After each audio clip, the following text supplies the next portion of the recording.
It's our new theme song for Cultober.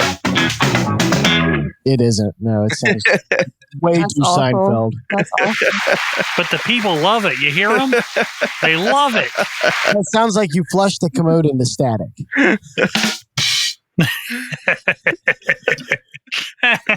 Man, is this like a late night talk show now? Is that what we're doing? Yeah. Like To our next segment. yeah.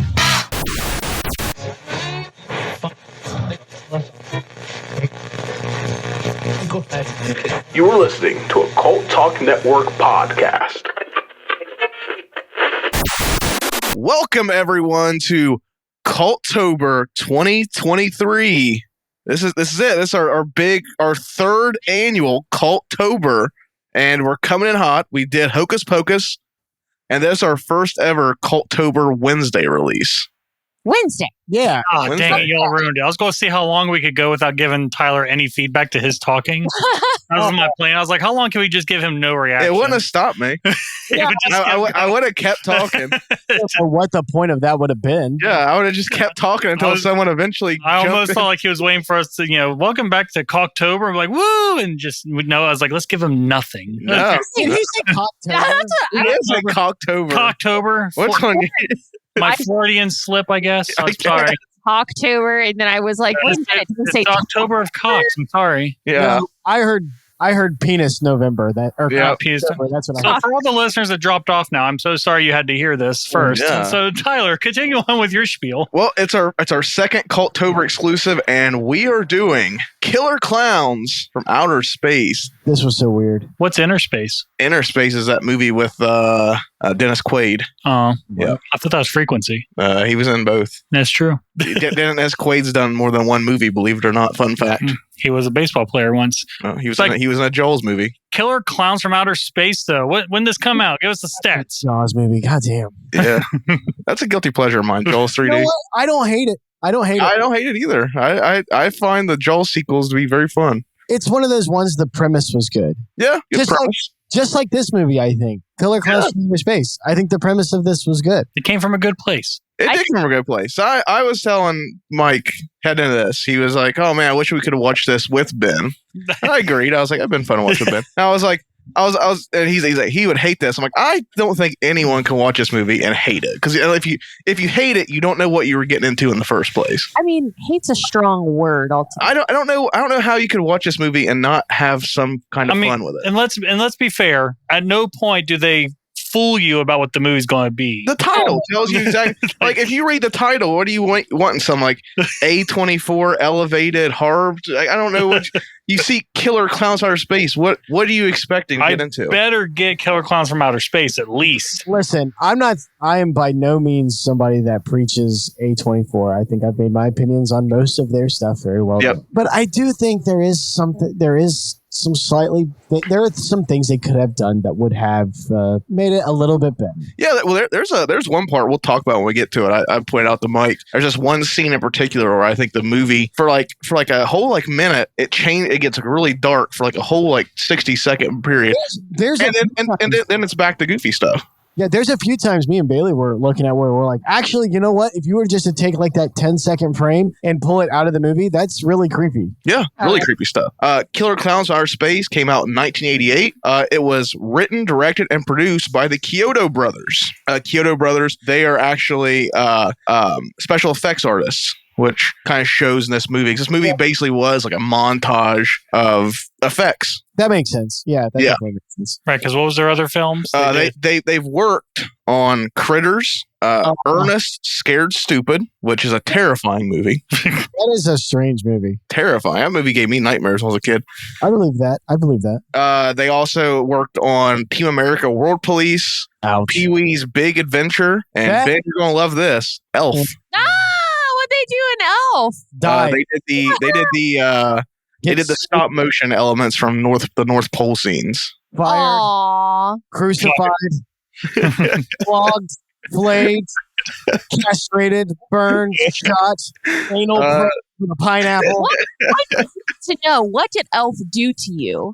So my problem is I hate Will Ferrell's version of like abstract childish comedy. The really loud man boy. I can't take it. Well, good thing we're watching that for Christmas coming up, right? I don't know. I find Elf to be overrated. I don't hate it, but I find it to be overrated. Thank you. I'll take it. I'll take any court in the store. This is as close to somebody saying the movie sucks as I've ever gotten. Yeah. I like Will Ferrell. I will say that. Fuck Will. I like Anchorman and stuff like that, but See, I can't do Anchorman. I can't do any of those. yeah. The closest I can do is what is it? The one where he goes to college with Matthew Vaughn. And Old School. Old School. That one I can. Yeah, that's fine. So who else we have behind this film? Behind it, I mean, it's just the Kyoto brothers, notably. They wrote, directed, and produced it, so they handled a large part of the making of. Who's our actor? It's the only movie written and directed by the Kyoto brothers.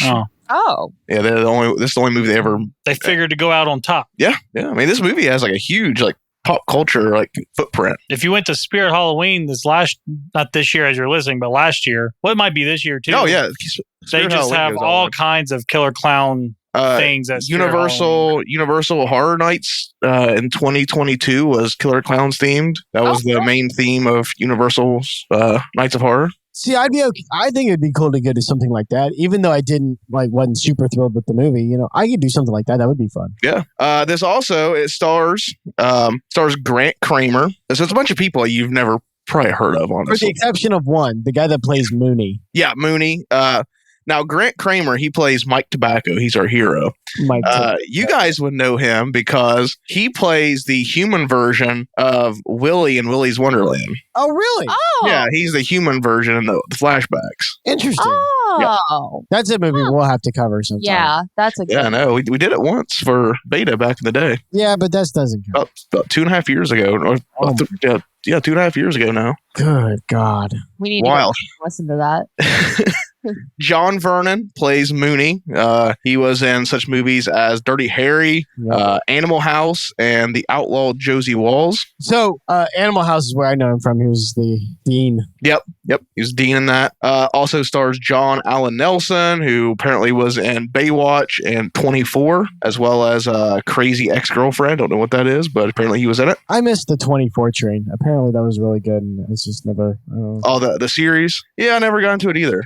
I don't like procedurals. I can't stand like police procedural type I love things. procedurals. I know you do. I don't understand. That's my movie. Turn off brain watch. It's kind of autism on film.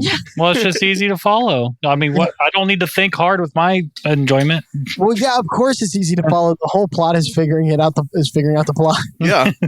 It stars as our female lead, Debbie Susan Snyder, who, from the looks of it, didn't really have looks like in the 80s she was pretty hot. She did Return of the Living Dead Part 2, Night of the Creeps. So that's a Cultober 1 throwback. We did that the very first Cultober back in 2021.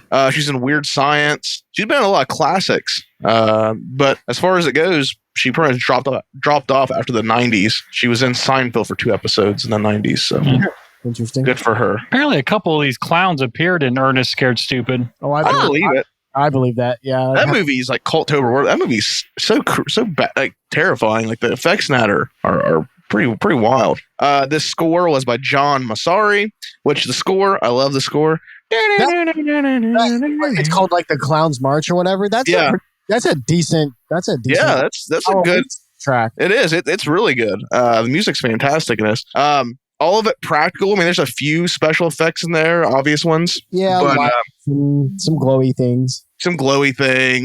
The invisible bike chase, things like that. But for the most part, I mean, it's a lot of practical stuff in it. Yeah. What do you think was the most expensive prop in this film? Because I have the answer for you. I don't know. The car? The clown car, maybe? It doesn't mention the clown car. Clownzilla, maybe? That's more of just getting a car and dressing it up, probably. Clownzilla, would that be the thing?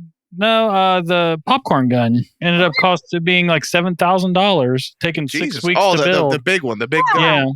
Okay. It actually did fire popcorn. It didn't fake that in any way. They just built a thing that could shoot popcorn. I was going to say the Clownzilla was actually meant to be stop motion, but they couldn't afford that. Yeah.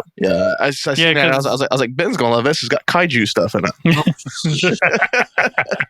Did you look at the full budget of the film, Ben? No. Was it $2 million? Yeah, pretty close. I think Just that's shy. Yeah, Shy to me. just 1.8. Yeah, 1.8. 1.8 mil. So now I want it. So what the budget?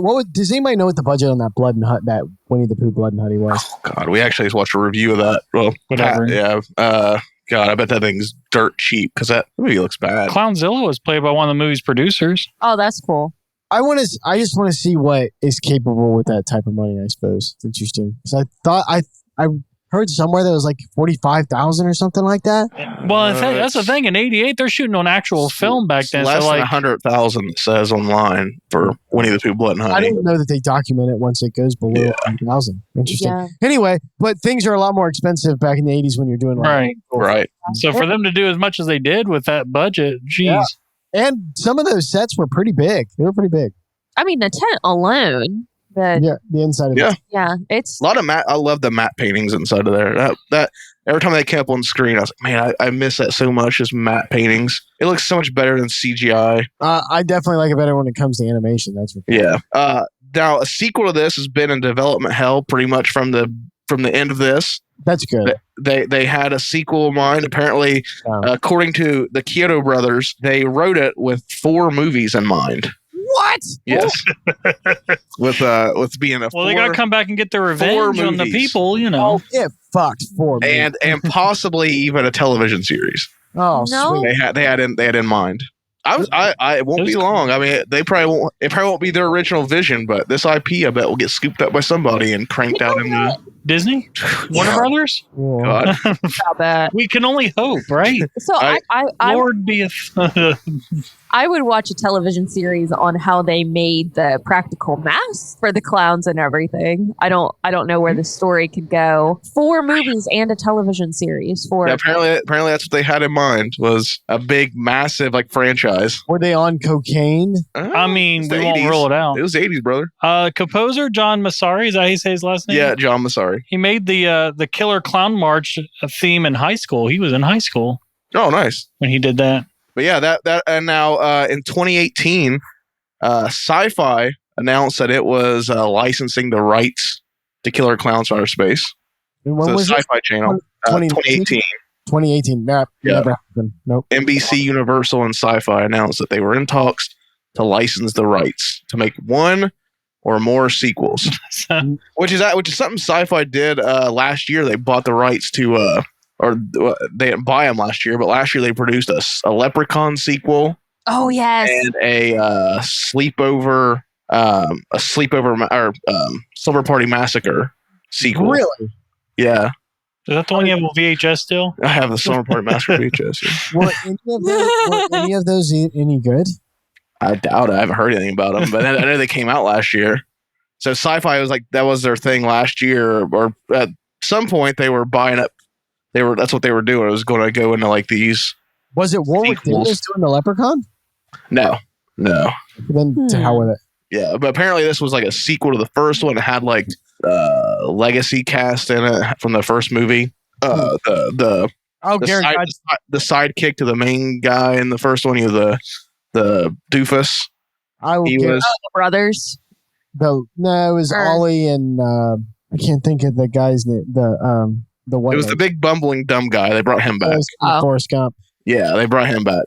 What'd you think of the music in this, Ben and Bailey? I liked it. I actually thought that was one of the high points. I liked it. It was very interesting. Clownzilla's theme was originally written for Jason Voorhees. Oh, I got to think about. I can't remember what that was. That didn't happen. I'm gonna have to go back and No, listen. yeah, they got rejected. That's just part of it. But it was Massari originally wrote it for when Jason Lives. And it got rejected. And of course, Killer Clown picked up the gold. Picked up the gold, Jesus. You did on it. Is this one of those gold coins that you unravel and there's chocolate in the middle? Is that what this is? I consider that to be just as valuable. Thank you. All right. So you guys want to talk about the movie? Yes. Let's go to the next segment. I can't wait for you to do the plot. Yeah, grab your Yeah. popcorn, get your cotton candy, get your... what else do they get? Just get ready. Popcorn and cotton candy was mainly what they got. And burgers. There's a burger joint. All right, so everybody Yeah. sit back, grab your popcorn, cotton candy, and enjoy this breakdown that Tyler's going to do. Of Killer Clowns from Outer Space. Happy Cultober, everyone!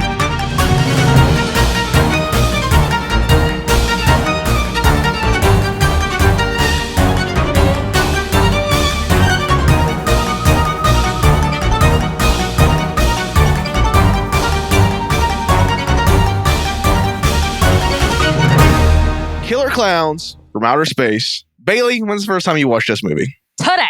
Today. Yes. You never had any desire to watch it before today. How old were you when it was born? When it was born? Yeah, how old were you when it was born? Yeah. What year did this come out? 88. 1988. Oh, that was 8 years before I was born. But that was the year Ben was born. Yeah. So you were at -8. I was -8. And Ben was just spanked on the ass. What month was it? I was looking. May. May. Yep, You were a few months old. I came out in February. So May 27th, 1988. So you didn't get your ass spanked. You just shit in your shell. So that's fine. at I least would have been I've stopped that. would have been -1.5. 1.5. Mikey, what about you? My God. -2. I was born 9. Well, I've been the same. We're the same age, yeah. Was it 1.5 then? We're like a week apart. Yeah. So -1.5 plus a week. Yeah. Old. You're not that old. I'm getting Yeah. there. Not really. I mean, do you kick your balls when you walk yet? Dude, you kick your balls when you walk. That's how you judge your age. Yeah. However, You far they're kick your sagging. balls when you walk. Not that I've Again, this is the first time you've ever watched it as well, right?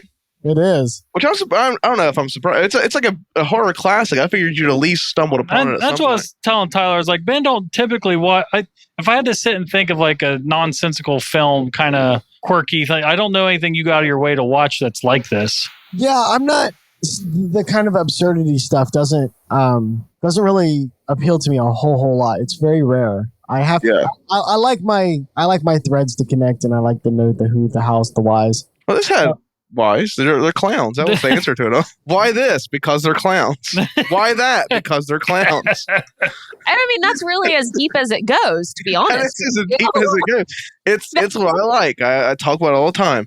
My favorite type of storytelling is efficient storytelling. A-B storytelling. I don't need to have a bunch of deep weaving threads or depth. I want a beginning and end, and I want to have fun in between there, and this gives that to me. Yeah, it really is just like a montage of like clown stuff. Like it is, especially in the middle. It just becomes basically skits. It's fun.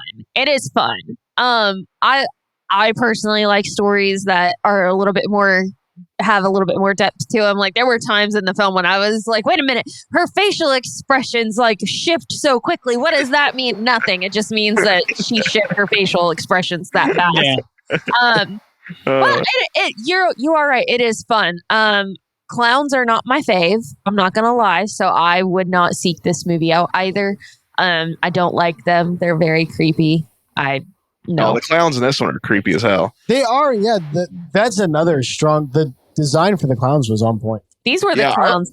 I like it because the like animatronics and the face are like not the smoothest. Like it's kind of like choppy, but that makes it creepier. Like when you're looking at, like when they look into the camera and their expressions, it's off, but it like makes it even creepier. Like the fact that they're not moving naturally. I don't know. It makes it just so much creepier if they look off. Yeah, because and Ben, I know you didn't watch it until now, but I also know you didn't care because you're like, it's a classic, I'll watch it. But I mean, listen, just because I don't care for it or I don't particularly enjoy it doesn't mean that I'm going to sit here in denial about what kind of status this movie has, right? Like obviously I was aware of it long before this. And it was in my orbit. I just never chose to sit down and watch it of my own volition. But I mean, obviously this is a classic for reasons. And one of the reasons is, man, those clowns are creepy as fuck. They are. Whenever they like just show them standing there and they like rear their head back and laugh. There's a really good scene of one on top of a car, like looking into the windshield. And there are scenes there where I'm like, man, you know what? They're scary as fuck. Yeah. The part where like they're doing the puppet show thing and it shoots the guy and the clown rears back, lets out that fucking laugh. That's pretty scary or shit. when it uses the other sheriff as a puppet. Like that's that's unsettling. That's horror movie shit. Yeah, that's like straight up horror movie shit. Just like where it rips its hand out, just splats off the blood. Yeah. Just like, ugh. That little one was the creepiest of them all. Though. Shorty, yeah. Yeah, Shorty. He would like when he came up and put the cherry on top. I was like, fucking melted pile, yeah. I'm like, see, that's why he's the worst because he's doing it just for the fucking laughs of it. Like no, I didn't like him. But I'll tell you where it does kind of lose me is I'm cool with all of the goofy stuff that the clowns do, right? That makes sense to me. But I wish they would have made their human characters just a tad bit smarter. The sheriff, when he's sitting in the sheriff's station, he's getting bombarded by calls, and he's like, "No, everybody's trying to fuck with me." I'm like, that kind of takes a little bit of the horror, a little bit more of the horror out of it than I would have liked. Yeah, I get that. But the characters are pretty dumb. Like even like the pharmacy scene when the pharmacist is like just doing the whole like excuse me, and like this thing has just turned two people into cotton candy cocoons. Right. Yeah. I wish they would have just maybe made them a slight bit more serious, or conversely, tipped them a little bit more into the absurd direction and made them a little bit even more goofier. Yeah. I feel like they straddled this kind of weird in-between zone that kind of hurt a little bit. Maybe just adults in the 80s were idiots. Maybe that's just all it was. I don't think so. So here's how we're going to do this. I'm gonna thread through the plot because the plot's really not that important. I want to talk about the moments. So we'll thread through the moments. That way we don't take a lot of time on those, and we can talk about the moments in this movie that make it memorable, because the plot is not the memorable part of this movie. No, not at all. So this movie takes place Crescent Cove. We have our hero Mike Tobacco and his girl Debbie Stone, who only becomes important at the end because she has two guys that want to fuck her. That's basically the only reason. Like I can't think. These clowns, for some reason, take like an interest in her. Yeah, that's unfounded. Can you imagine trying to do a movie where your hero's last name is Tobacco? Yeah, what? That's an odd name. He sounds so much cooler than he actually is. Like, you know what's funny is we all know that Eric's a panic animal, right? Like, yeah. The dude's just stress-ridden. He was watching this going, what is with this guy? He's just screaming all the time. Why is he so relaxed? Eric was like, calm down. Like, you've already got him. Can you man.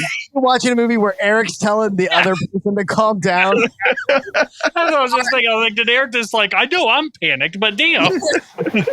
He was like, this guy needs to quit shouting. Man, I wish we could have heard Eric's input on some of this stuff. It was funny.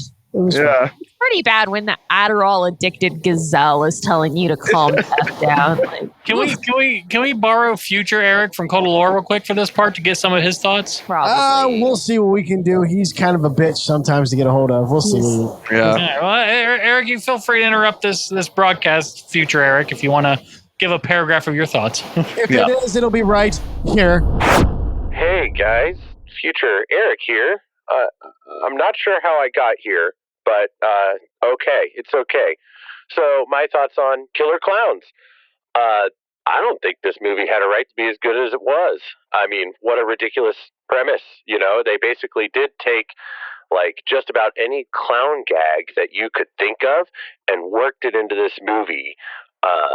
In, you know, obviously in more of a horrific way than what you would see at a circus, but it worked. I mean, it's kind of like Looney Tunes turned into a horror. All these crazy gags and stuff like that. So, and it was actually really enjoyable to watch. They just leaned full on into it, and there it was. So it sucked me right in. I wasn't even supposed to watch this movie for the episode, but I was just walking by and caught a scene and just stuck with it because it was so ridiculous. Some standouts for me, though, outside of all the wonderful clown craziness going on, was the relationship between Mike and Dave in this kind of weird competitive love triangle that they're in. I actually thought it worked really well, like better than a lot of love triangles that you see in other movies. So that was really cool to see, like these two, this more laid back, fun loving guy and this really stern, staunch but heroic, other guy competing for this woman, but being forced to work together to defeat crazy evil clowns from outer space and stuff. So that was really interesting to see, and I kind of wish we saw more stuff like that in movies, because those kind of relationships are really surprisingly complex, and it worked really well. So yeah, those are my thoughts. I'm going to try to find my way over to Cult of Lore again. Oh, hey, little guy. Yeah, I'll make my way back after I see there's this little clown riding up on a bike. I'm going to see if he's going to share some of his cotton candy.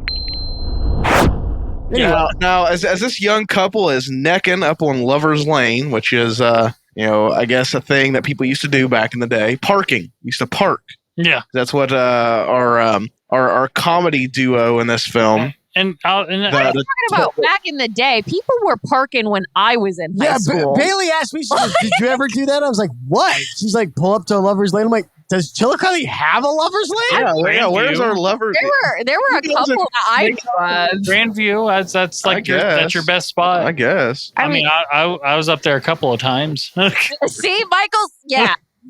No. But in this scene also we're introduced to the Terenzi brothers, who are two brothers that own an ice cream truck, and they are way funnier than Ted Raimi. Yeah, they're like two Teds. Only if they were better.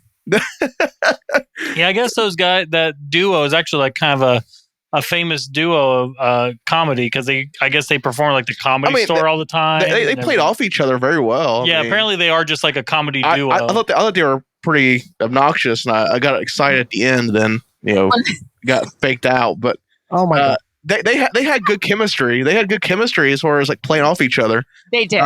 Yeah. But they own an ice cream truck, and they're going to go try to sell ice cream to all the rented young couple. It is rented, and they can't leave it behind no matter what. That's a big deal because it's rented.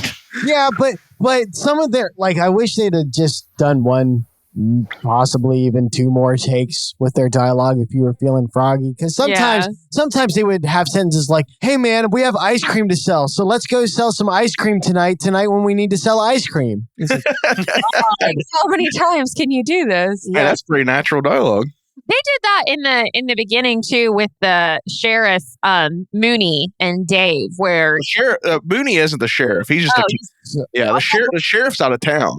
Oh no. Yeah, the sheriff's out of town, and Dave is in charge because Mooney is not competent. I'm not going to say that that's normal dialogue. That might be normal dialogue in some zombie movies that I've heard of, but that's not normal dialogue. No. That's type dialogue Tyler used to do back in the day till he read a book. Yeah, that's what I read. Yeah, I read how to write dialogue. Reading. Yeah. My dialogue was I like when Tyler was like, he was going through, I was there when he was going through this book. He's like, they give an example of dialogue. He's like, oh, that's pretty good dialogue. And then it goes on to say, this is a bad example of dialogue. Oh my God.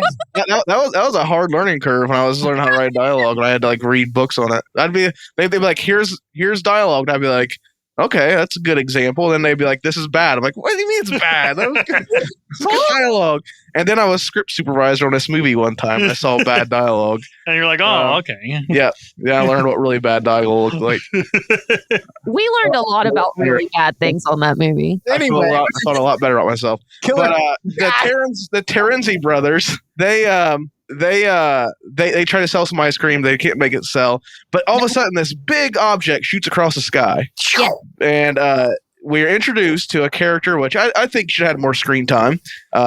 Old Man Green, Farmer Green. Oh, yeah. Farmer Green is dog Pooh Bear. Yeah, he was. Was it Pooh or Boo? Pooh. Pooh. I thought it was Boo. Pooh Bear. When that scene came on and the comet shot across his house and he took his dog to go look for it, I looked at Ben and I said, that's Gypsy and I when you pass away. Like, I'm just going to be sitting outside, like, vintage, just looking up at the sky. Come on, Gypsy, it's landed! Hey, I got a question. Who do you think will have bigger wrinkles by that time, Gypsy or Bailey? I say it's bold of her to think that you're going to die in the lifespan of Gypsy, and she's still going to outlive you also. Like, yeah, it's very bold. Bailey's made a few assumptions with that statement. Pretty bold. Gypsy's Farmer Green. I love the guy that played Farmer Green. I can't find his name, but man, Royal Dano is his name. Royal Dano. That's his name. Yeah. He apparently made up. He's in witness protection. That's not his real name. Royal Dano's his name. He had a career that spanned 46 years. He passed away in 1994. I was going to say 1940. What? Yeah, they did the Orville Redenbacher thing where they brought it back. He is immortalized in Disneyland as the voice of Abraham Lincoln in the Hall of Presidents still to this day. Wait until he gets canceled and they have to pull Abraham Lincoln. Yeah. Then it'll be really good. Abraham Lincoln or Royal Dano? Is Royal Dano get canceled after? No, Abraham Lincoln. Okay. Man, it'd have to be hard to cancel Abraham Lincoln, right? You would think. I actually saw a Bill Maher thing where he was talking about that, so maybe not so much. All right. But so that's where he's he's known for this, and he's also wasn't he just crying a lot though as the farmer? Like he just but he had a really good like his portrayal of Farmer Green was just fun. Like the we're gonna go get us some tickets. Like I just liked that. I thought it was fun. I thought it was So you have a soft spot for that kind of minor 49er. Yeah. Character. Yeah. That's why I liked Bristol County Jr. had a lot of that. Yeah, you have a soft I spot. like that kind of stuff. Yeah, I'm already a whole movie of nothing but minors. Oh boy. No, jeez. It was sweet that he was like, let's go find some tickets. Maybe they'll have some popcorn. Yeah, we get some free tickets. And It's like, they've got popcorn, not the kind you want, though. Like, Is it going to be called Epstein's Island? what the hell? It's going to be full of minors. Oh, gross. why do you always do this? This is why we get the comments that we do. Hey, we can't help what kind of people get attracted with these comments of us. Yeah, we can't help it. We cannot. So Farmer Green and his dog Pooh Bear, they discovered it's not a comet. It is a giant tent-like structure. It's yellow and red, and it looks just like a tent, and it's got these weird-looking ropes that are connected to the ground. Mm-hmm. I love how he's like, they set up out here. Let's go see if we can get some free passes. Yeah. What? What world do you live in? In the middle of your woods. Yeah. I think I've only been to a circus once in my life. I don't think I've ever been to a circus. I think I've been maybe twice, and the memories are real fun. I got in trouble for standing up and walking around when the elephants were out. Someone had to come tell me to sit down. Don't do that. Don't scare the elephant. Yeah, don't scare the elephant. That was basically the whole idea. I went to Circus in Las Vegas. Does that count? I don't know. No, it's that got don't circus count. in the name. No, that's not the same. Got it twice in the name. It should. That doesn't. Okay, no. So much circus had to remind you twice that it's a circus. No, there's so little circus. They remind you twice. No, we're There's talking circus about, here. You know, we're talking about abusing the animal, exploiting the ugly people. Oh gosh. We're talking, filthy entertainment circus. Oh. Yeah, that's what I always thought. Circus just sound gross. Vegas entertainments can be filthy also, especially in casino. But yeah. Sometimes. So, unfortunately, while he's searching this tent-like structure, Pooh Bear gets napped by a fucking net. A clown nets it, takes it off, and we lose Pooh Bear. And it's not too long after that Farmer Green meets his end, possibly, because we get our very first look at our villains of the film, the mysterious aliens known as Klowns with a K. With a K. That's what separates them. They're not clowns. They're clowns. Wonder where plant they come from if it begins with a K. Is that the idea? Clowniac. Is that real? No, I don't know. It's made it up. I was like, I know you know this film more than me, so if you could just ran with that, I would have believed it. I think the game, the Killer Klowns Outer Space, the game, because there is a game that came out earlier this year. I think it has like Easter eggs that kind of give a backstory of the planet they're from. But I've never played the game. I don't like this. I'm not a big gamer, but I think it has some of that in it. Now, right after Farmer Green gets taken by the clowns, Mike and Debbie arrive just in time to discover that this tent is not a tent at all. It's a spaceship. It's a fucking spaceship. It looks like a tent. Is that efficient for space travel? I mean, If you're clowns. it doesn't have to. So in space, it doesn't really have to be aerodynamic, right?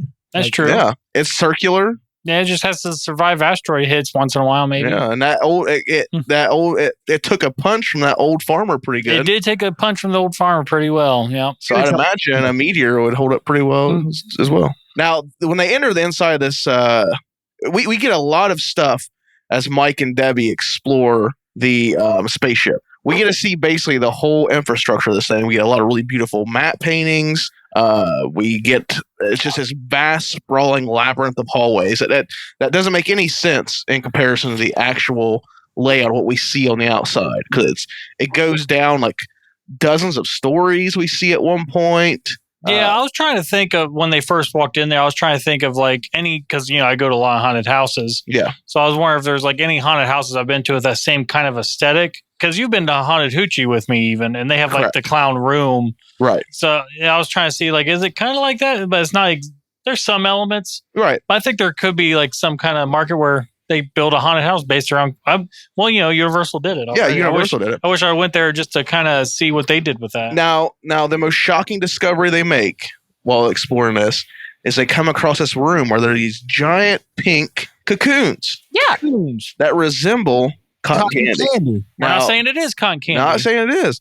Mike goes up to it and he touches one and the flap falls off and it's a fucking human body cocooned in cotton candy. Hate to see it. Hate to see it. Some people, the way they meet their end.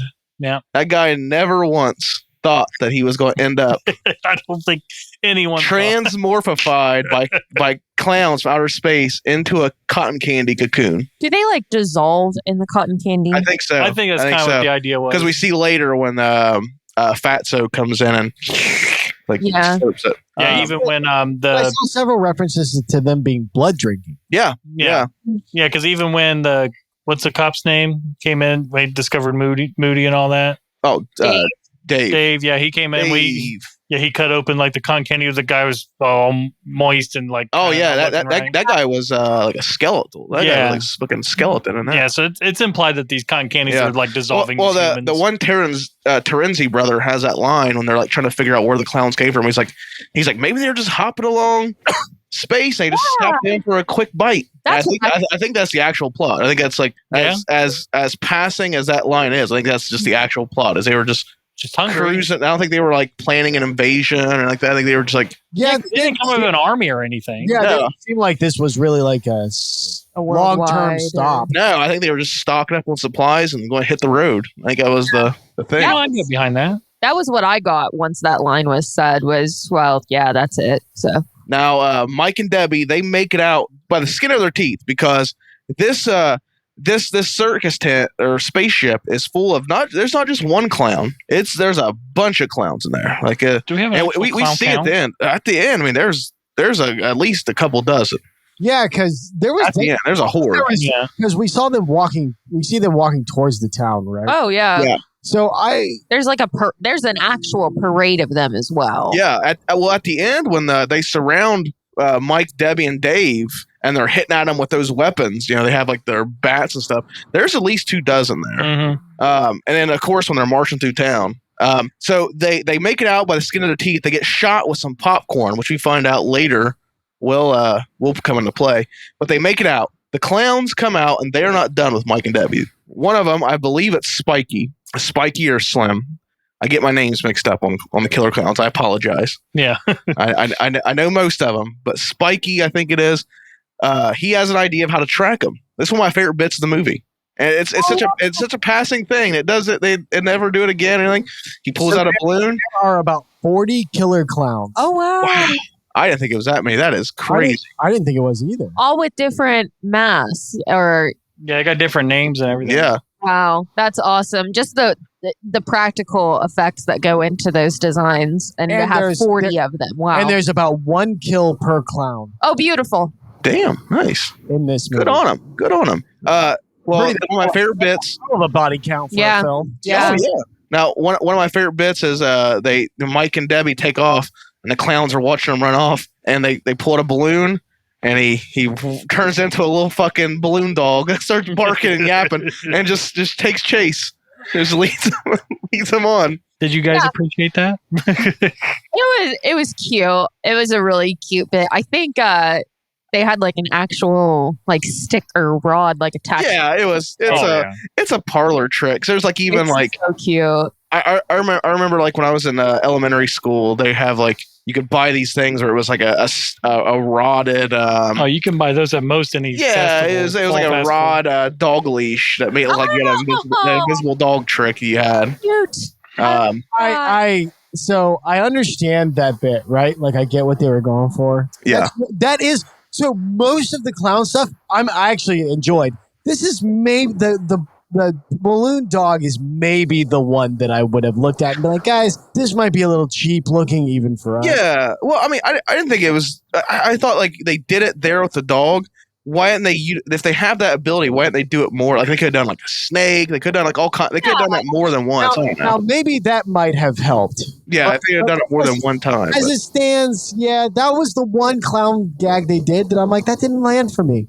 The rest of it, no problem. Now, there's a line exchange of dialogue here as well. After Mike and Debbie get shot with the popcorn, Debbie's like, "Popcorn? Why is it popcorn?" Mm-hmm. And Mike sums up the plot of the movie pretty easily here. Yep. He says, Because they're clowns. Yep. And that's all you need to know. Like, what else would it be? If you have if anything else, you question anything else in this movie, you reference back to that dialogue exchange, and it's always why blank, because they're clowns. That's all you. That sums up the plot perfectly. It all comes back to Mike summed up he boarded up all the plot holes in one line of dialogue. Efficient storytelling. Yeah, it doesn't explain why they drink blood. That doesn't. I have a lot of questions. Me overthinking, like where does did I imagine these clowns had visited Earth many times before, and that's the original image of the clown, maybe. Yeah, that's why I'm. Maybe that's just me building a universe around it. Yeah. There. Maybe they'll explain that in one of the 3 sequels or the TV series. Yeah. Maybe we'll get the guys on the show and we'll talk to them and ask them about it. Yeah, maybe. You know what? I would be interested in. Yeah, I would. I have some questions for them. That would be cool, actually. I'll reach out to my contacts. Yeah, he's got contacts on. I do have a line. Yeah, I would be interested. Like, if they did get their 3-movie arc, would they make them all in the same like tone, or would they experiment a little bit and like maybe make one a little bit darker than the others? Maybe they'll make it. They'll take the aliens approach. And the second one that we take the fight to the clowns.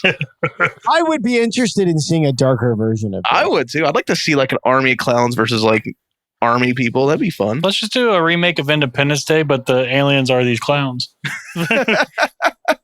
I don't hate it. I don't hate it either. That's the thing. I don't hate it. We'll make AI write that script later. Don't worry. Oh my God. Now I hate it. Now I know what I'm doing after done recording. I wasn't sure what the rest of my evening was going to look like. Now I know what the rest of my evening is going to look like. So I'm pleased. I have things to do now. I mean, laundry would be more productive. Yeah. Letting AI write a script for you. Like, yeah. Script writing is supposed to be about the creative process. I asked the AI to do it. That's pretty creative. Pretty creative of you. That is not creative. You're letting a machine do it for you. It's not a machine. This isn't Buck Rogers. It's AI. It's not a machine. I dare you to find 5 other people that would come up with that same prompt. The Independence Day, but the aliens are killer clowns. So Mike and Debbie do the obvious thing. After being attacked by killer clowns from outer space, you go to the police and you say, I've been attacked by killer clowns from outer space. Exactly. How else do you explain it? That's the obvious thing. Now, here's the thing, too. Isn't this... They're supposed to be high schoolers, aren't they? Did we ever establish their age? No. I never thought they were high schoolers. I always... I thought they were high schoolers, which is why I kept thinking it was weird that officer... Well, that's why I thought it was weird. I was like, what's the... You know, I imagine she'd be 18 still. But which also, to that point, then if they're not high schoolers, why are you going up there and parking? Like, go to your house. Yeah, just go home. What if they're like college age? Well, they did say there was college nearby. Yeah, so they live with their parents. Yeah. Okay. Yeah. They could be in there in between. Sorry, Mike. Now everyone's trust fund babies and have a house at 18. That's all. Sorry, Mike. I know you can't wrap your head around that. I just, I don't know. Not everyone gets shipped off to community college when they turn 18. Anyway. I'll just say, like, in places, like, for when it comes to like places to go park or just whatever, like, car sex is horrible. That's all I'm saying. So it's like that's it really is, and I can't imagine. It is very uncomfortable. He brought a floaty. I can't. He tried to make it more comfortable for her. Oh my God! He did bring a raft. I can't imagine doing it in an area where there's 18 other cars. Doing the same thing. Yeah, how's it? And like they were. It wasn't even like they were like in their car, even like with the doors closed for privacy. They were like they had the back hatch open, so everyone. They were doing everything with setting up barbecues. Yeah, the only thing worse to me than car sex is water. Anything to do with kind of water sex, but whatever. Beach. Well, I guess beach is horrible. Oh, yeah, beach be awful. That's sand. Much grit. No one wants grit. Yeah, it's coarse. It's irritating. Yeah. All right, we're losing listeners. Get to the next thing. We're opening a dialogue for people to discuss openly where car sex and beach sex fall on their tier. Leave a comment in the comment section. Where do you think is the worst place to have sex? Yes. Is it surrounded by 80 other people? Well, no, some people do that. Never mind. Yeah, well, they can say yes. I'd like to do that. It's rated very high on my list. There we go. We also introduced Dave Hansen, who is a cop who is a romantic interest, or no, he's Debbie's ex-boyfriend. Any relation to Chris Hansen? Maybe. Maybe. All right. He does survive. We'll leave it open. And he definitely takes his ex-relationship shit to an unprofessional level. Oh, He does. He especially when they get in the car. Oh, yeah. It's like wigs out. He does. He wakes up. Now, we're also introduced to Curtis Mooney. yeah, this prick. Exactly. The least professional police officer I've ever seen in a movie. He refuses to believe anyone about anything. Everyone is out to get him. He has like 18 phones with 27 lines apiece, and each one of them are ringing so hard that they're practically on fire. And he's just like, nope, I don't believe a word. Yeah, this whole town has conspired to prank him. That's what he's convinced of. He's like, you're not gonna get old Curtis Mooney to give up on the force. Like, Yeah, that's oh my They're God. not trying to get you to give up on the force, you asshole. They're literally trying to get you to do that very thing. Like, Mooney, if anyone right now, and we really wish we didn't, but we actually do need you right now, and you're fucking it up, man. Like, Now- oh my What God. was his line that eventually led to his Oh death? yeah, you're not gonna make a dummy out of Curtis Mooney. I love that line because of where it comes in later. I love that. He's like, "You'll not make your. I'll be damned if you make a dummy out of Curtis Mooney." Oh, and that's wow. just such great foreshadowing. It was. That was beautiful. That's fantastic foreshadowing. That was beautiful. Mike and Debbie convinced Dave enough to where Dave's finally like, all right, I'll take you to go check it out, because they tell him like other people are dead. These things have killed, because when they're up there in the ship, the cotton candy they find, Mike recognizes who it is, and so that means they've been taking other people. So Dave takes Mike and Debbie, and then when they're in the car, this is where Dave like freaks out, and he starts like begging Debbie, like, give me another chance. Then he's finally like, I'm taking you home. Like, Yeah, he was either going to take her home or lock her up. Those were because she didn't want to date him. I think in that moment we got a small glimpse of what their like relationship was like. Yes. Yeah. Yeah. You definitely did. We don't blame her for leaving him. That's all. I imagine they get in fights, and he's like, I'm taking you to jail. Yeah. Yeah, I'm convicting you. yeah, and then when he goes to arrest Panicky Dude, I'm not even going to try to remember his name. When he goes to arrest him, I'm like, what the? You're just so threatening to arrest everybody. You're like, you're calling Mooney out for being a prick, but anything's like, I'm going to arrest you. I'm like, for what? And you know, that is the problem with our justice system. Oh, God. Like, you said a thing, I'm going to arrest you. You said a thing, I'm going to arrest you. If you don't go home, I'm going to arrest you. You know what? I saw a duck cross the road. I think I'll arrest it. Oh, look. I'll arrest it. That's how it works in a small town, Ben. You wouldn't understand. Yeah. Yeah, what the hell do I know about law enforcement in a small town? Small town. Exactly. How would you know? They go to where the ship was. They drop Debbie off. Debbie stays at her house. Mike goes with Dave to Lover's Lane. They find all the cars abandoned. They find the cotton candy substance everywhere. And they find that the tent has disappeared, and there's a large crater in its place. Yeah. And this is where we get our montage of the clowns entering Crescent Cove and just turning everybody into cocoons. Which is easily the best part of the film. Easily the best part of it. Yeah. This is where we'll talk about the different things they go about. We have the puppet show. This guy wanders into a gazebo in the middle of the park where, hey, there's just a puppet show going on. There's a little puppet show, pulls out a ray gun. We get this really creepy evil clown laugh. They shoot and turn him into it. We're introduced to Shorty, the little clown. He knocks a guy's block off, literally punches a dude's head off his shoulders, which is one of my favorite parts. And he's so animated about it. He's just so excited. Yes, he's such a cute little proud. character. Cute is not the right word. The shadow puppet? The shadow puppet is fantastic. That was good. I enjoyed Mike, did you say that was a reference to something? Body Snatchers. Invasion Oh, of the Body really? Snatchers? Wow. Okay. There's like I a like- homage to it. I liked when they did the little montage of all of the people opening the doors and the clowns. Yeah, the clowns just there with pizza boxes and shit. Yeah. I found that one lady's shirt a little risque for PG-13, I must admit. Yeah. There was I definitely mean, it was the 80s PG-13. So I understand. a lot of nudity back there there. was definitely nipple. Oh, yeah. Yeah. I wasn't mad about it. I think I didn't say I was, but I found it strange.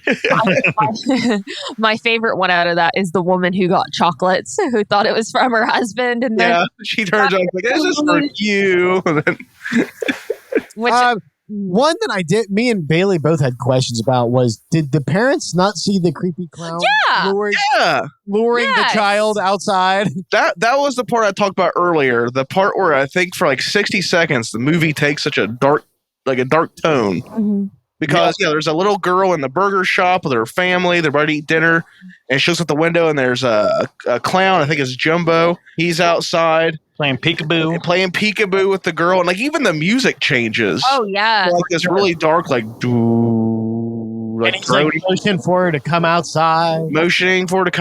Like that whole bit, it takes like a dark turn where it's like it's an actual horror movie at that point. Yeah. Oh yeah, and we see behind his back he has this gigantic mallet. He's going, oh my god, it's a hammer. Smash the brains out of this little girl. Right? The mother and the rest of the adults just kill me because, like, at first I'm like, well, do they think it's an animatronic? And then I'm like, well, no, because they all seem to be like regulars at this restaurant, so they would notice if there was a new. I mean, or at least you would think. And then the mother comes up and like is right in front of the glass door so she can see Jumbo is right there. The little Stacy's what I'm going to name her. And is like, you haven't finished your French fries. No, you don't get to go out. I'm like, I'm sorry. Your daughter was just almost killed by an intergalactical clown.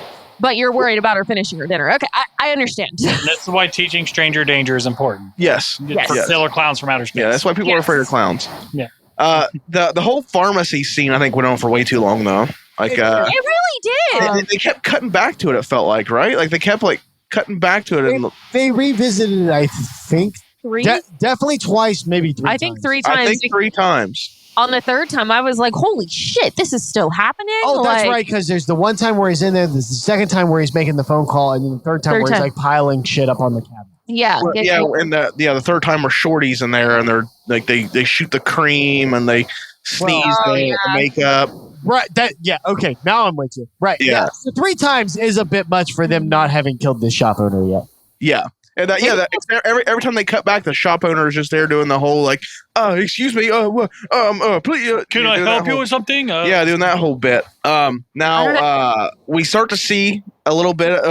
Mike and Dave actually stumble upon the shadow puppet gimmick, where there's a crowd of people sitting at a bus stop, I believe, and one of the clowns comes up and starts doing these intricate shadow puppets. Right. He does the bunny. I think he does. He ends up doing like a really fancy thing of George Washington crossing the river. Yeah. Yes. I was got to it before me, but yes. And then he eventually turns his hand to a giant T-Rex and eats the whole fucking crowd. One bite. Yeah.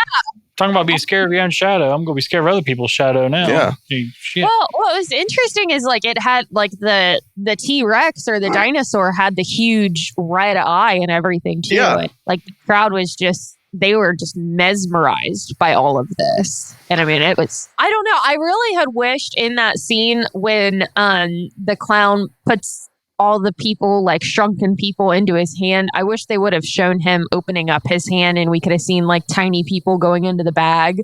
Yeah. I would have liked that. We watched a couple, Mike and I watched a couple like behind, like explaining videos or whatever when we was waiting to record. And I seen where some guy said that he turned them into popcorn. Oh, I think he turned them into little people and he fed them to the popcorn. That's what I took it as. Yeah, because the popcorn is like eggs, right? Like it's because we see the popcorn eventually turn into little clowns. Yeah. When like it's, so yeah. I think that what he did is turned them into little people and fed them to the. I don't think he turned them into popcorn. Yeah. That wouldn't make any sense. Yeah, we would just seen him drop popcorn out of his hand. That'd be absurd. Yeah. Yeah. The logical thing is he used his shadow puppet T-Rex, turned them into small people, and fed them to popcorn. That's the logical thing. So shadow puppets digest into tiny people, I guess? Yes. That's how you shrink people. Got it. Yep. I need to learn to do the T-Rex shadow puppet. That's how it happens. And we see, now this is where Mooney, we've already established at this point he's getting a shit ton of calls. Mm-hmm. He is totally dismissive of this whole clown thing, aggressively so. He is not at all willing to buy this as a possibility. The he's getting all these calls, but then one of the clowns wanders into the police station. Jumbo wanders into the police station, and we get a bunch of wacky antics here where he tries to arrest him. He squirts him in the face with a bouquet of flowers, and then he puts Jumbo into the police cell. Kinda. I mean, he put the handcuffs on him, and his hands fell off. Yeah, and then Jumbo just walks down to the cell, and Moody goes in there, and he's like, just opens like, get in. He puts him in, and then Jumbo turns around. He bonks Jumbo on the back of the head with a flashlight, and Jumbo's head twists around 180. Yeah, and smiles. Shuts the door. He shuts the door, and then he does one of those party blower things. It's like, things, but it's a fucking hand that grabs Moody by the throat and bashes his head into the knocks him out. And we were so sad. And then the other two guys in the cell, they just like look at him like, "What are you in for?" Yeah. Then we cut to Dave. He rolls up to the police station, and is this where they find the big where they're taking over the town? Does that happen before or after that scene? I don't think they're taking over the town yet when Moody's getting attacked. Yeah, because Dave goes into the police station and finds the two prisoners that were in the cell. They are cocooned. Yeah. And there's also clown footprints all over the wall, ceilings, floor, everywhere. Yeah. And he wanders into the main office, and there we see Jumbo sitting at the desk. And he slowly turns around, and then he pulls up Moody, who has been, in fact, turned into a dummy. And I like how they did it to try to give him the dummy mouth. They just used blood. Yeah, he had blood trickling down the corner of his mouth. He had fucking little red patches on his cheeks, and he tells him he's like, don't worry, Dave, we just want to kill you. It's like, that's something to be directly worried about. What do you mean? And this is also where we learn how to kill the clowns. Jumbo starts charging at Dave, and he shoots him multiple times, multiple times in the body, in the chest. He's good shot. Good shot. Yeah. And then eventually he gets the kill shot. I didn't do a bullet count though. No, I didn't either. Did he use too many bullets? I don't know. Probably. I feel like he did. But he shoots Jumbo right in the nose and explodes, and Jumbo explodes in the popcorn. Or does he explode in anything? I think he just generally explodes. Yeah. Oh, yeah, it's like confetti or something. Yeah. So you know why? Because he's a clown. Because they're clowns. and we know that the weakness of the clowns is, in fact, their big, red, bulbous noses. The most... exposed part of the most exposed part of their whole body. The most. How did they evolve to live so long? And I guess we don't know how old they are. Well, I mean, they developed all this other technology. They didn't think to make a helmet that covers their nose. Wouldn't that made sense? It would have, or just make a solitary nose shield. Yeah, a little nose shield. So that'd been nice right there. Maybe their weak spot was their nose, but the clown nose is actually a protective thing. Yeah, it could have been a thing where they had to remove the clown nose. Mm-hmm. And this is where Mike, he teams up with the Terenzi brothers. They gotta go get Debbie. They got to get Debbie because Debbie's at home alone, and the town is just being completely invaded by the clowns. Yep. This is where we get the big machine they have. Clowns are seemingly everywhere. It's a full-on invasion. There's no news coverage of this. News people probably got turned into cotton candy. That's true. They probably try to show up and report on it. Yeah, Dave did convince someone on the radio, his the neighboring town, state police, to come help. They show up, just in the nick of time for everything to be over with at the end. Which I'm thinking, who are the state police? Whatever state this is. I mean, but it would be Ohio State Highway Patrol, Ohio Highway Patrol for us is what I would assume that. I think would it be that? I don't. I guess I don't know. I was just thinking, when I go call the state police, I usually just 911, whoever picks up. Yeah. Well, they're in the actual police station, so they probably have different rankings. I wish Ben had to step out. He needs to come back and explain this. But the Terenzi brothers and Mike, they do eventually make to Debbie's house just in time to see her being abducted in a clown car. In a giant fucking balloon. Yeah. But you can't really see through, so I have no idea how they saw her or how they knew that was her in there. You kind of see through. I mean, when on the close-ups, it's implied that you can see through. Yeah. But definitely on the wides, where driving, no, you can't see into the balloon. Mm-mm. The clown car makes its escape. They can't keep up with it in the ice cream truck, and they meet up with Dave, and they're like, "What do we do? We gotta get Debbie." And where'd they take her? And they say, "If you were a clown, where would you go?" Yeah, to the circus, the amusement park. Yeah. True. It wasn't really a meetup. It was one of the most epic car chases I've ever seen in my whole life. Yeah. It was the fucking clown car, the ice cream truck that was clown themed, and then the police car in the back. And one of the brothers was like, "Oh my god, it's the police!" and like slammed on the brakes, and then the police car crashed. Yeah, that's why. Yeah. Oh, that was fucking hysterical. That was thoroughly entertaining. So I just imagine you watching this the whole time, be like, "What the fuck is going on?" We should have watched it together. Yeah, we should we watch this one together. It was a fun one. It was a really fun one. So Mike, Dave, and the Terenzis, they decide they're going to the amusement park and they're going to save Debbie and stop these fucking clowns. So they go to the amusement park and they enter it. And first we get a bit where the clowns enter the amusement park in their clown car. Yes. And they do the whole clown car bit. Oh, yeah. All it's a little tiny car, and we see all the clowns getting out of the car. And there's a security guard who's just unfazed by this. He's unfazed. Yeah, I think this plays into like Ben's thing too. Like if they could just made the human characters just a little smarter. Yeah. Like, everyone's just kind of like, this is the thing that's happening. I'm seeing this happen. Yeah. But the clowns hit him with they berate him with pies. Yes. We gonna do those pies. Yeah, what are you going to do with those pies? He said.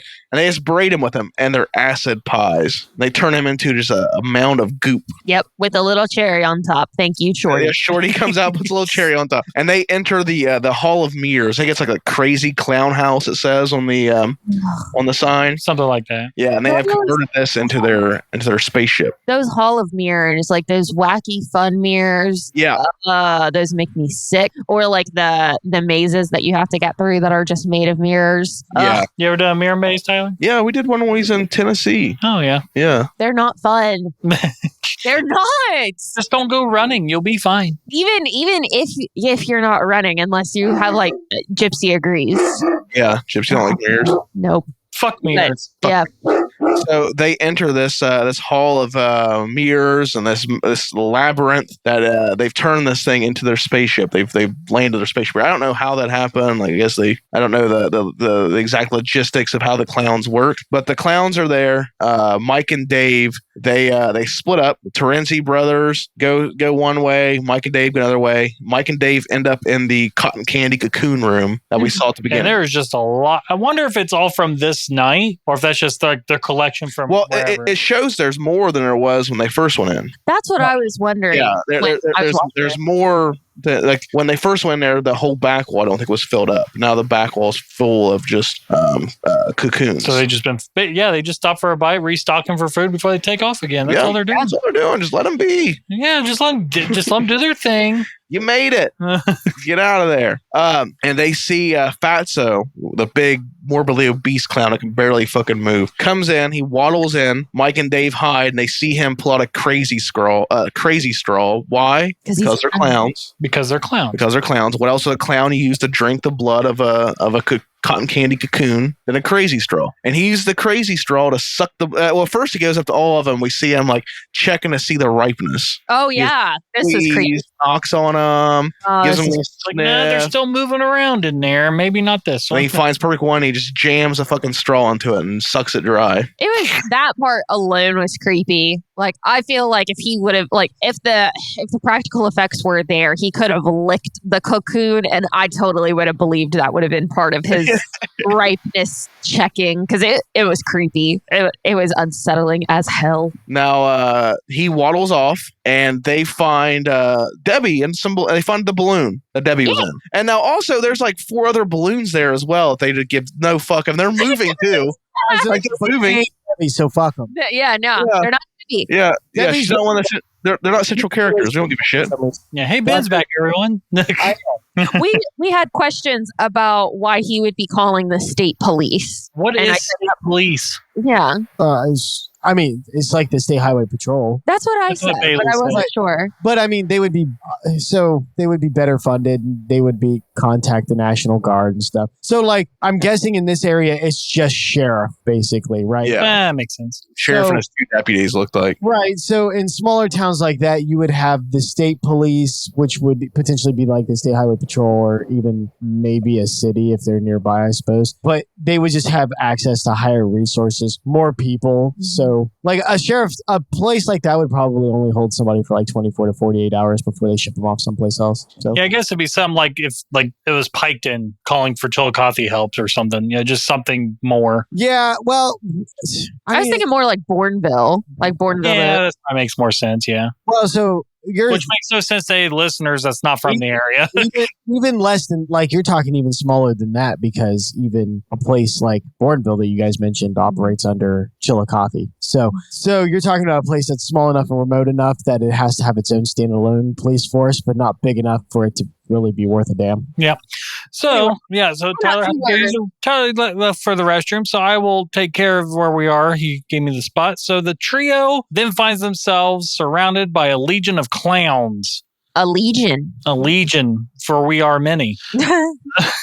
The Terenzis arrive in their ice cream truck and use the PA to distract the aliens. Why would they say aliens and not clowns? Come on, they're clearly clowns. Because they're alien clowns. That's fair. And then a gargantuan clown puppet, Jojo the Clownzilla, which we need Ben back so he can comment on the Clownzilla, and appears and destroys the ice cream truck, seemingly killing the Terenzis. Oh, God. Were you sad to see them die, Bailey? I didn't quite know how to feel. I was like, wow, they actually killed like a couple of people, but also right before, like, they were getting everybody off the ice cream truck and they tried to pull the brothers off and they went, no, we're not leaving. This thing's rented. But so, I mean, if you're going to die for a rental, that's on you, boo-boo. That's why you get the package with the insurance. Yeah, I don't think that's the kind of sacrifice to get you into heaven. Let the truck go.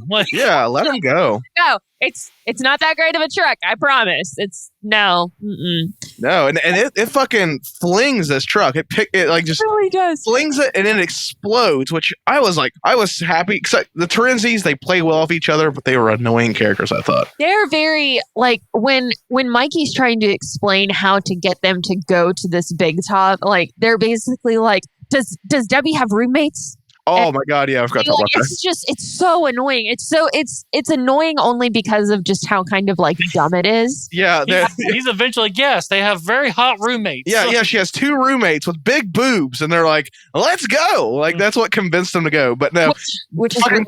Clownzilla flings the ice cream truck. Yes, and it explodes in like a ball of fire. Like it doesn't just like fall off the side. It gets knocked through the air, lands, and explodes in the flames. What did you think that didn't stop Palpatine from coming back either. Yeah, true. Ben, what'd you think of Clownzilla? You're the kaiju guy. I wish you quit using that term.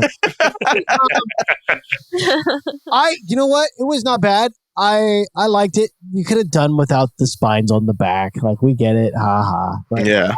I like the face. I like that it was a little bit more beastly than the other ones. They did do a good job of just rather than just taking one of their other clowns and superimposing it, they made like an actual like.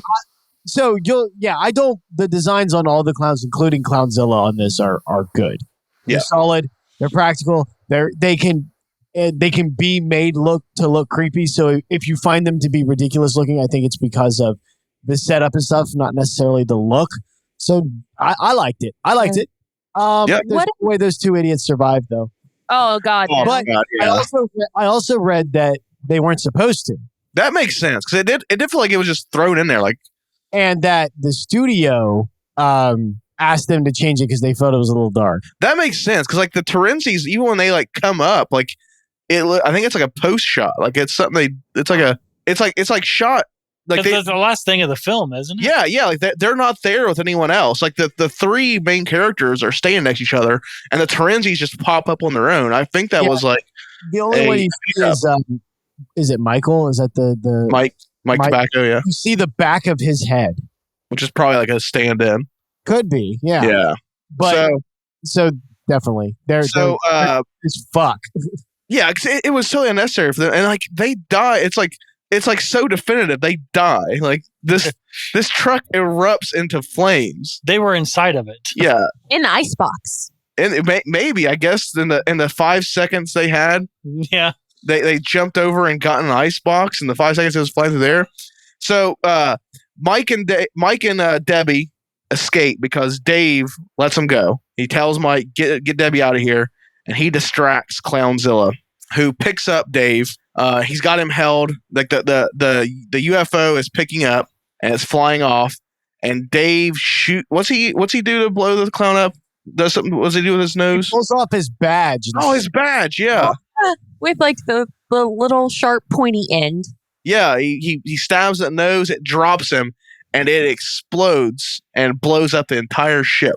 Just like confetti style, too. Confetti style. Just like when the clowns die. Yeah.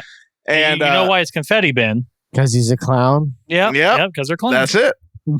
I'm glad I'm able to follow along. You're keeping up, surprisingly. Keep it up. It's a complex thing. And this thing blows up just in time for the state police to show up and see it happen. Mike and Debbie look on, and then all of a sudden the clown car lands in the parking lot. Yep. Drops. And all the cops turn around, they point their guns at it, and out pops Dave. He survived. And so did the Terenzi brothers. You're so sad about it. You're like, did they have to survive too? And now Debbie has a really awkward choice to make. Yeah. So let's back up slightly. She probably thought, like, finally, this fucking psychotic ex-boyfriend of mine is dead. So let's back up slightly, because Tyler brought up a good point in the film, because she got kidnapped in this balloon thing, and they put her inside there beside all these other balloons with seemingly more people are in there, and they saved just her. Well, Dave has the line where he's like, wait, we should go back. There might be more people in the balloon. Then the clowns pop up and they're like, fuck it. Like they get they're like, yeah, we tried. but there's only one person named Debbie here, motherfucker. Yeah, there's only one person here that we're both trying to fuck. So we're saving her. We'll run a train later. We're train like focus. And they look on as the ship explodes. There's debris flying everywhere, and then the film ends with Dave, Debbie, and Mike all getting hit in the face with pies, which is supposed to be comical, but it means they all disintegrate, right? Exactly, that's what I mean. Like their faces have been melted off because we've seen earlier the pies are acidic. Yeah, and they get a cherry on top.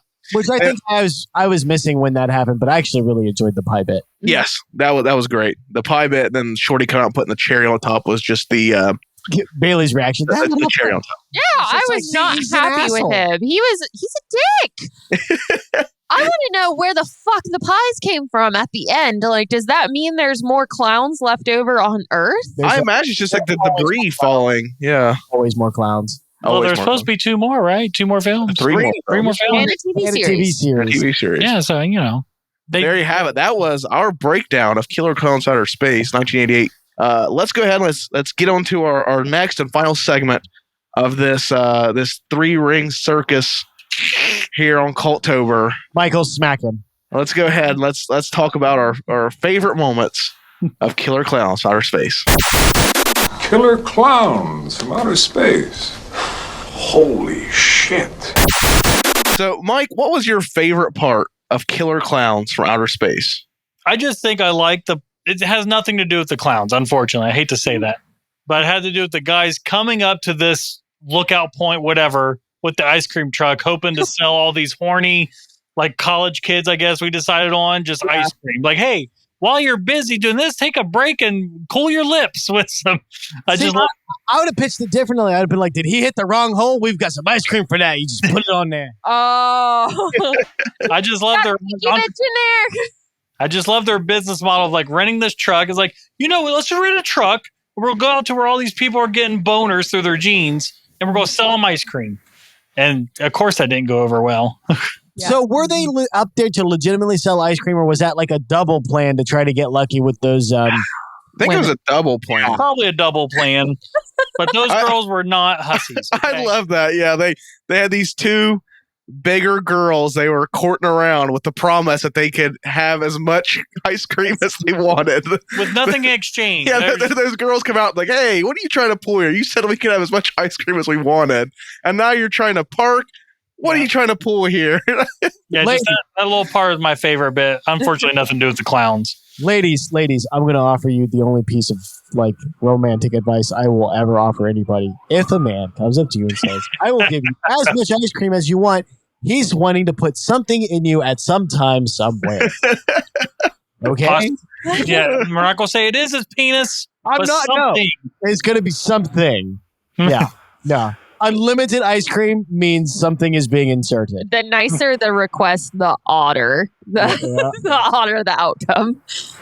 All right, Well, Bailey, Yeah. what was your favorite part? Oh, my favorite part. Honestly, it probably is like the whole montage of all the clowns coming up to the doors and just cotton candy cocooning everybody. Because there is like, it was funny. It's really funny because they use a lot of different spoofs and gags, like the chocolate and the pizza. The pizza one is grand. Because like all of them end up showing up. It's like they got like a message like, come to this house, come check see this. Come check this one out. We're all going to eat a piece of her later. Ooh. Oh, unfortunate. Mm-hmm. Accurate. Man, what was your favorite part? Probably the attempted kidnapping. Oh, the little girl? Yeah, because just for what That like was pretty Tyson, dark, yeah. like so there are several moments in this where I'm like, okay, pause. Now for those 10 seconds, this is an actual horror movie and those things are creepy as fuck. Mm-hmm. But that scene where they where it attempts to lure the child outside is the longest sustained moment of that. And so that was one of my favorite parts. Yeah, and I think they actually were able to kind of weave in and out of those moments pretty well without feeling too jarring even, actually. They weren't jarring, but they did make me want more of them. You know what I mean? So, like, I would have preferred a rated R version of this. You could kept the same silly tone and everything, but that rated R would have allowed you to be a little bit more expressive in the horror, which would have been good. But there was... So, I'll give you an instance of a moment that they did clever with the PG-13 is they used the cotton candy to kind of fill in the violence, right? Oh, yeah. You're right. Right. So like, there's that one scene where they open the car door and it's just completely cotton candied on the inside. We all know that that's supposed to be like blood and gore, but it isn't. So once again, there's some clever stuff in there with the PG-13, but I would have liked to seen the rated R, but my favorite part is definitely them trying to lure the kid out. That was scary. Tyler, what was your favorite part? My favorite part, man, I have so much in this movie. This is like one of my favorite movies for like obvious reasons because this like ticks all the boxes for what I look for in a film. And man, probably just the montage of all the kills. No, probably when they're going through the town and they're like they have the big like craft, that big like machine, and they're going through and they're just zapping people and they're collecting the cotton candy. Like that's a full on like invasion. That's like a military invasion. Ty, you're right. That one was very interesting because it involved so many different pieces. Yeah. I really like chucking cotton candies out of the windows. Yes. And I mean, to even add to your point there, like there were all kinds of like metallic streamers like everywhere, like all over the places they had hit because they were all over Debbie's house after Debbie had been taken too. Fuck. God damn. I actually have to change my answer, but I'll wait till everybody's done. Let's hear it. Okay. That was mine. The parade. Yeah. When they around the corner. Yep. That definitely was. That's like a full-on military invasion. Like that's what it looked like. Like yeah, that was a moment where it did make me sit back and went, well, shit, this is something here that I wasn't expecting out of this film. I didn't think a lot like scale. Yeah, because they were just doing like little small moments here and there, and then it's like the first time. I'm gonna have to change to that. Okay, fair. Yeah, because you see the guy under the car that's trying to get away. Right. should have stayed there. The clowns are passing by. And he decides, like, this is my chance to run. It's like, wait till they're gone. That's another example, though, of where I wish they'd have wrote people just a little. Because how much scarier would it have been if he thought he was safe and then you just see him get dragged out from underneath the car? Yeah, true. Just make your people a little less dumb, and it would have made it a little bit more scary. So before we move on to the ratings, I got some interesting stuff about the sequel. Okay. So it was originally going to be in 2012. The Kyoto brothers announced Return of the Killer Klowns from Outer Space 3D. Oh my God, no! According to an interview they did, I know the plot focused on Mike Tobacco, who was now the town drunk and would just consistently ramble about clowns, and he was dismissed. The clowns come back, and he has to team up with two young street performers to fight off the clowns. No. Now, the official Facebook for this, official Facebook page for this movie in late 2012 announced it was officially in post-production. What? With a release date set for early 2023. What? And that was the last update ever on that movie. How in the fuck do you go from post-production in 2012 Yes. to a release date of 2023? No, 2013. Sorry, 2013. Okay. Oh, okay. 2013, yeah. And then that was the last it was ever heard from. In 2016, Stephen Chiodo, who directed this, said that that further productions of Killer Klowns had shifted direction, and they were planning on theatrical releases and more of a focus on television. Huh. And he explained the idea was to create a trilogy in 4 parts, which I hate that trend so goddamn much. That's my least favorite trend in movies, when you take a trilogy, but the last movie is part 1 and part 2. I hate that fucking trend. Harry Potter really kind of started it, and then people just took the shit out of it. But Twilight did it best, though, right? Or fucking The Hobbit taking the shortest book in the series and making it into 4 parts. There was a lot. So this smells exactly like those, right? To me, what this says is they had a project at some varying stage of completeness. Now, whether it was actually in post-production or not, who the fuck knows? Right. To me, this sounds like a studio got involved and either told them, either asked them to hold up because they wanted to offer them something, or said like, hey, by the way, you can't do this because we still technically own some of the rights or something. Yeah. I don't know. This is some fuckery. There's also, as we mentioned earlier, Sci-Fi Channel, owned by NBC Universal, was in talks to buy the rights for Killer Klowns Outer Space. There it is. As well as the Critters franchise, with the possibility of a crossover. That actually seems like something that would work, right? So outlandish should work. They're both space aliens. So are they rival space aliens? That's got nothing to do with anything. But I don't know. So like, you have to look at like the latest Leprechaun movies and stuff like that. Like, are they treating these kind of 80s horror franchises well? No, I don't think so. So if it was done by the right people, I think you could make it like a really like horror comedy version of like Alien vs. Predator or something. But yeah. I just don't think. If you had the Chiodo brothers, they had their hands in both franchises. That might be interesting. Yeah, they created the one and they did the effects for the I other. would want them to write it and at least produce it. You don't got to direct it, but you need to at least write it. Who would you want to direct it? I don't know. It would be less.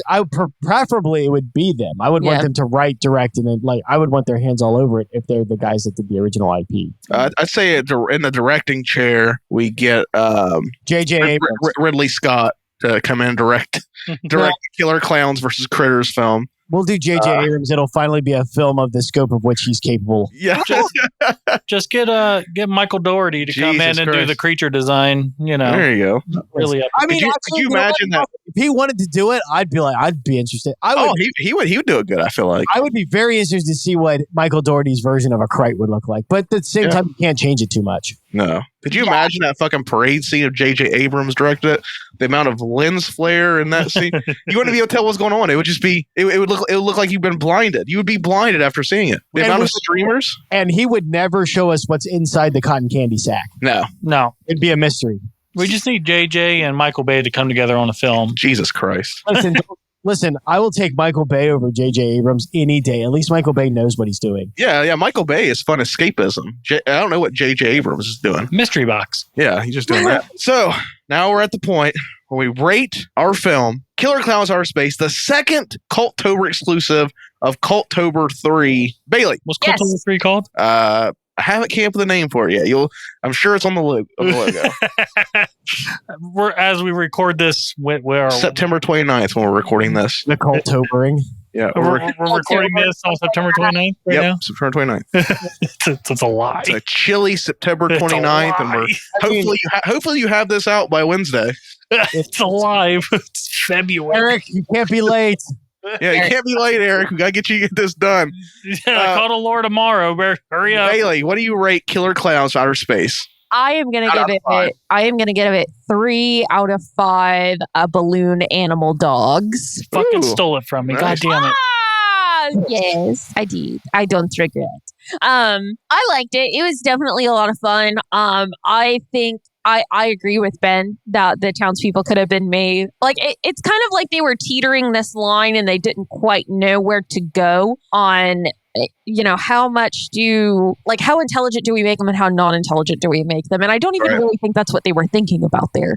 It's just like, I really don't think there was a whole lot of, I don't want to say thought because there was a lot of thought put into the scene where they're trying to lure the little girl out. But also, Here's a better way of saying this. I don't think there was a lot of reasoning put into why the adults didn't react to seeing the clown outside luring the girl out. That's a better way of putting that.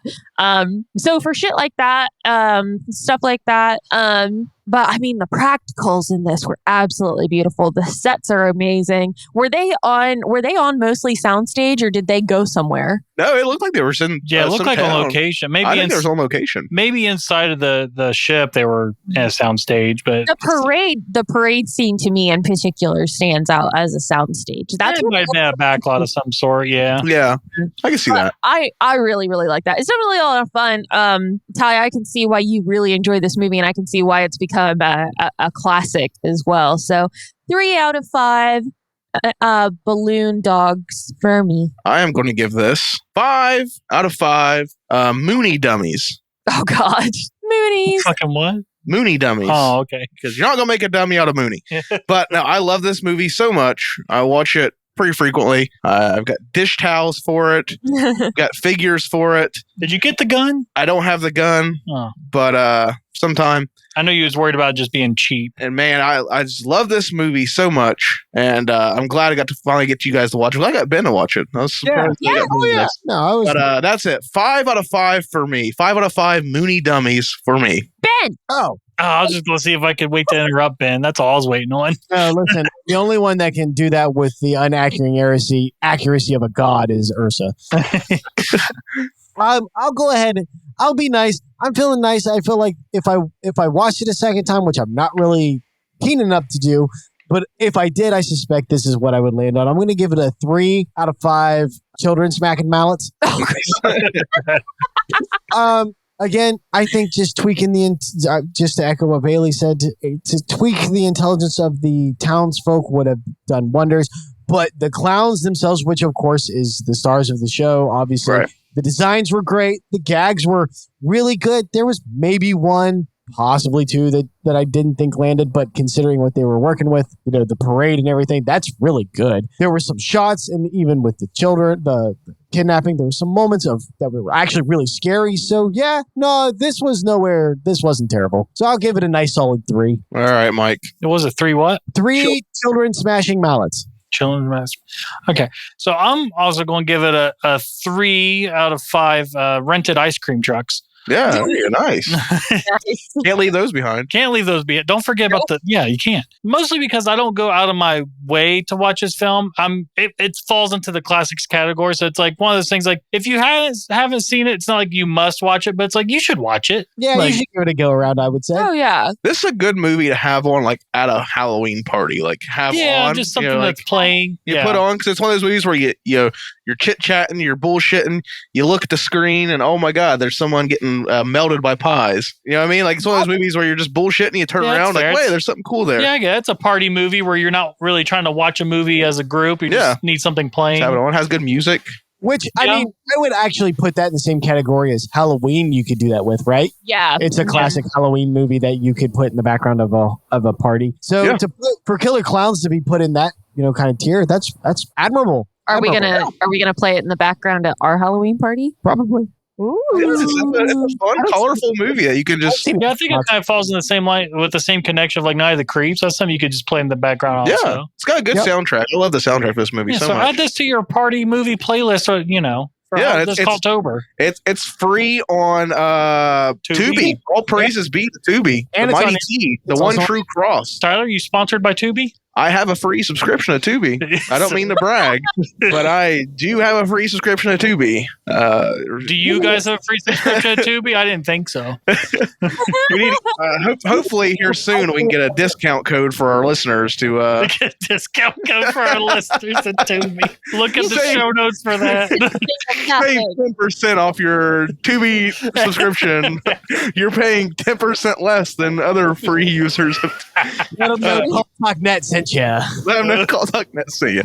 But there you have it. That was Killer Klowns Outer Space, and I'm glad everyone had a good time. I was telling Mike when he's watching, I was like, it is one of those movies that's impossible. If anyone is not having fun watching this movie, they didn't understand the assignment. Like, you can't go, like, you go into this movie and you got to know what to expect. It's not going to be. But that's only if you're watching it of your own volition. If somebody's hoisting it upon you. Yeah, I get that. If you're being forced to watch it in like Guantanamo Bay or something, I can imagine you having a kind of a bad time. Right. That was quite the stretch. Wow.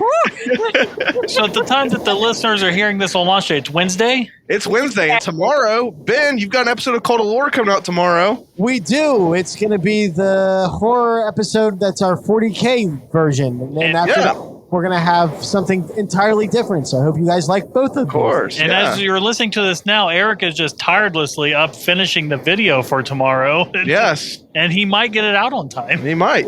Yesterday, Bailey and I came up with our first part of our 5-part series for Cultober. I keep wanting to go werewolves. Werewolves is next week. Werewolves is next. We're really excited for that one. And this Friday, we have our third Cultober exclusive, because Cultober exclusives are every Sunday, Wednesday, and Friday of this month. We are doing The Mouth of Madness. And I think that was one of Ben's picks. Yes. It fucking was. Man, I'm happy for that. Enough of this PG-13 shit. Let's get into something weird. I'm on that one. Because the first one was Hocus Pocus. You came off Hocus Pocus because we're doing PG movies every Sunday. We're working our way up the rating. PG-13. Now we're hitting an R-rated. Nice. Yeah, goddamn. Sam Neill, H.P. Lovecraft stuff. If you haven't seen it before, where the hell have you been? Oh, we're growing up. So I'm happy for it. Yeah. And I think that's our John Carpenter for this. We have had a John Carpenter movie every year for Cultober. Oh, hey, nice. we got Prince of Darkness, and if we really want to do vampires, we can do that too. I love vampires. Mouth of Madness. That'll be Bailey, Ben, Eric, and Ty. Oh, Michael, you're not going to be on that one. No, I'm not on that one. But we did Halloween the first year. That was our very first. That was the first thing we ever reviewed for Cultober was Halloween. Well, you got to do everything on the right foot, man. Yeah, and then last year we did The Thing, and this year Mouth of Madness. That's our tradition. Is we always have at least a Carpenter movie in Cultober. Because Mouth of Madness is Friday? Friday, yep. Yep, Friday. And it's Saturday, right? Saturday, yeah, we have Casper. Sunday, we have Casper. Sunday, we have Casper. What's Sunday? Saturday, we haven't talked to anyone about it yet. Oh. We have a thing for Saturday. Something coming on Saturday. Yeah, we have a thing on Saturday. But, ladies and gentlemen, that has been Killer Clowns Outer Space. Thank you for joining us. Make sure you tune in tomorrow for Cult of Lore. Get ready for Friday when we have another Cultober exclusive. I've been Ty. I'm Ben. I'm Michael. I'm Bailey. Tyler hates that. Happy Cultober!